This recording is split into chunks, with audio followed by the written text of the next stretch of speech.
Assalamualaikum warahmatullahi wabarakatuh. Saya Fauzia Nur Alifah. Kali ini akan menjelaskan alasan saya membuat komik buta untuk pembelajaran menulis BIPA. Nah, alasan yang pertama, ini agar waktu belajar lebih fleksibel. Nah, mengapa fleksibel? Karena komik ini berbentuk buku dan ukurannya juga hanya A5, jadi dapat masuk ke dalam tas dan lumayan ringan. Nah, jadi siswa ini dapat mengerjakannya dimanapun dan kapanpun. Nah, misalkan siswa sedang menunggu temannya di perpustakaan, atau di restoran, atau di taman. Nah, sambil menunggu, siswa bisa mengerjakan komik ini seperti itu. Nah, kemudian alasan kedua, nah komik ini kan dibaca oleh semua kalangan. Tidak hanya anak kecil saja, tetapi orang dewasa juga suka membaca komik gitu. Karena menurut saya gambar ini asupan sehari-hari ya. Kita melihat sosial media juga kadang suka ada gambar-gambar komik-komik strip kayak gitu, seperti itu. Nah, karena hal itu saya berpendapat jika media komik buta ini sebenarnya dapat dijadikan media pembelajaran untuk semua tingkat BIPA dari tingkat 1 hingga tingkat 7. Namun untuk presentasi saya kali ini, saya memfokuskan kepada BIPA 7 karena saya membuat komik ini hanya untuk BIPA 7. Dan kemudian saya berharap jika komik ini dapat dijadikan modul karena dapat digunakan yang seperti saya jelaskan sebelumnya, dapat digunakan sebagai media pembelajaran untuk semua tingkat BIPA. Nah, kemudian alasan terakhir ini karena saya setuju dengan pendapat dari Nur dan Sri.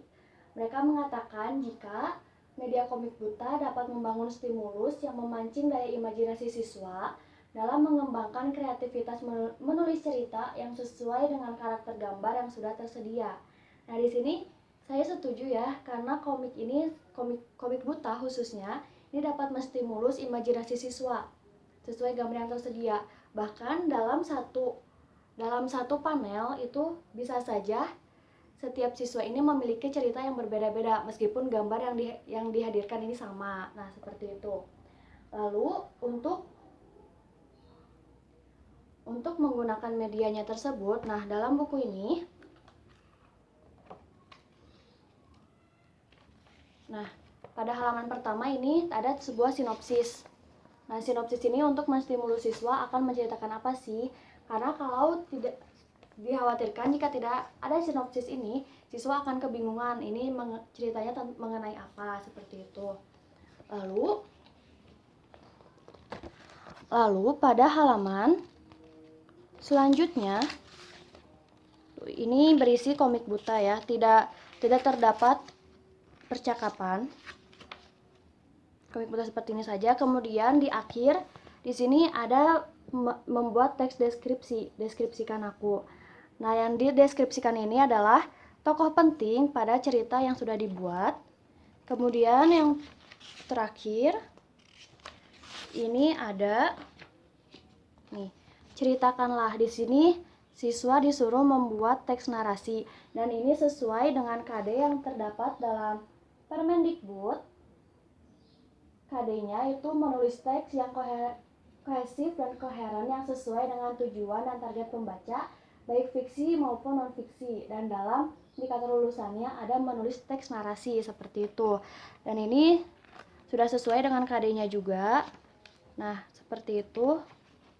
Selesai. Jadi siswa mengamati gambar, kemudian siswa membuat sebuah teks deskripsi dari tokoh yang pentingnya tersebut, dan terakhir siswa diminta untuk membuat teks narasi dari gambar-gambar yang sudah dihadirkan, seperti itu. Nah, sekian presentasi dari saya.